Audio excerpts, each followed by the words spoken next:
The Demon of the Subway. Alex was a student in New York City. It was a big and exciting place, but sometimes it was very tiring. Tonight was one of those nights. He was in the university library for many hours, studying for a big exam. Now it was almost midnight. He was very tired and wanted to go home to his small apartment. He walked down to the subway station. The station was deep underground. It was late, so there were not many people. The air was warm and a little wet. Alex could hear the sound of a train coming. It was a loud sound, like a big animal in a tunnel. Soon the silver train arrived with a loud screech. The doors opened and Alex got on. He chose a seat in the middle of the car. The subway car was almost empty. There was only an old woman sleeping at the other end, and a young man with headphones listening to music. The lights inside the car were a little dim, and they sometimes flickered. The train started to move again. It went into the dark tunnel with a gentle rocking motion.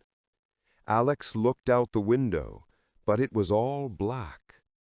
He could only see his own tired face in the reflection.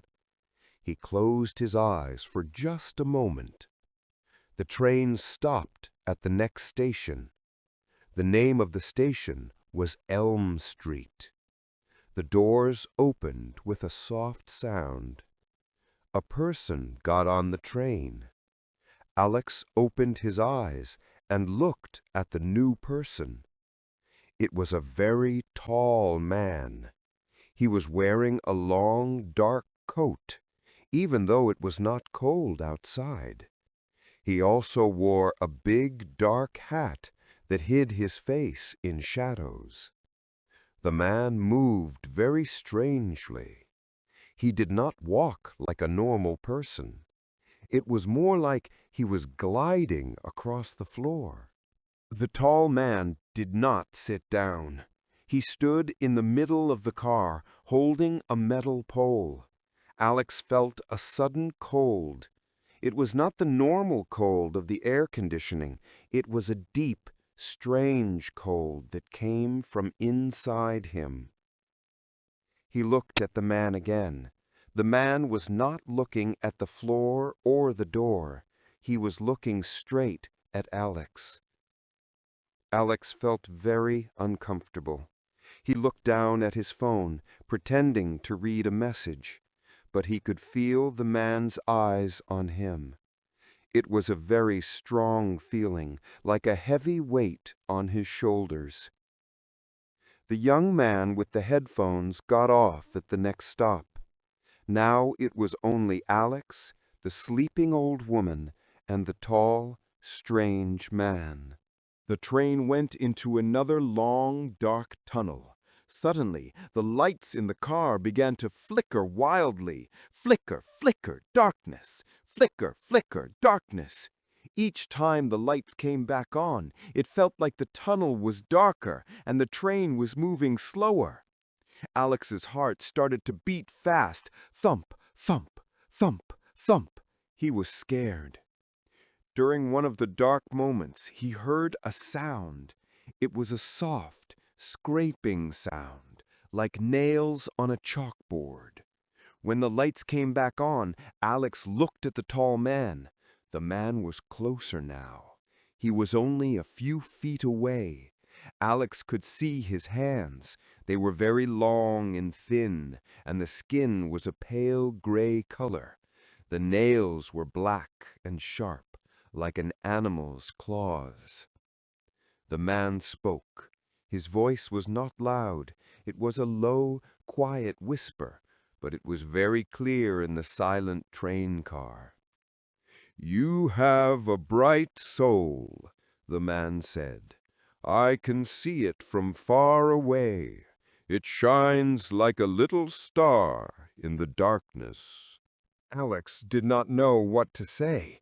He was too scared to speak. He just stared at the man's face, which was still hidden in the shadow of his hat. "I travel on this train every night," the whisper continued. "I look for tired souls, souls that are weak, souls that are easy to take." The man took another step closer. Now he was right in front of Alex. Alex could smell a strange smell, like old dust and something burnt. The train was approaching Alex's stop. "Grand Central Station," the calm computer voice announced. This was his chance to escape. The doors would open in a few seconds. Alex's hands were shaking, but he knew he had to move. He had to run. The train began to slow down. The tall man smiled. In the dim light, Alex could see his teeth. They were sharp and pointed, like a shark's. "Your light will be a delicious meal," the man whispered. He started to raise one of his long gray hands. The train stopped. The doors opened with a happy ding-dong sound. Alex jumped up from his seat. He didn't look back. He ran as fast as he could. He pushed through the open doors and fell onto the platform. He landed on his hands and knees. He quickly got up and turned around. He saw the tall man standing inside the train. The man was not moving. He was just standing there, looking at Alex. The doors began to close. Just before they shut, the man raised his hand and gave a small, slow wave. Then the doors closed and the train moved away, disappearing back into the dark tunnel. Alex stood on the platform, breathing heavily. His heart was still beating very fast. He was safe. He looked around the big, empty station. It felt different now. It felt like a dangerous place. He started to walk quickly toward the exit. He wanted to get to the street, to see the city lights and the cars. As he walked up the long stairs, he felt a strange pain in his arm. He looked down at his left arm. He was wearing a t-shirt. On his arm, there was a mark. It was a black mark in the shape of a hand. It was very cold to the touch, much colder than his skin. He tried to rub it off, but it didn't move. It was not dirt. It looked like it was a part of his skin now. Alex ran out of the subway station and into the cool night air. The city was full of lights and sounds, but he did not feel safe. He looked at his arm again.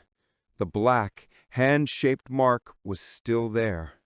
It was a cold reminder. The demon of the subway did not get his soul tonight, but he left a piece of himself with Alex. And Alex knew, with a deep and terrible fear, that this was not the end. It was only the beginning. We hope this story helped you practice your English. Did you notice words like flicker, gliding, and scraping sound? We used many descriptive adjectives to help you visualize the scene and feel the suspense. We also used the past continuous tense. Your turn. Have you ever felt uncomfortable or seen something strange on public transport? Tell us your experience in a comment using the English you learned today. Don't forget to like and subscribe so you don't miss our next A2 B1 English stories. See you next time.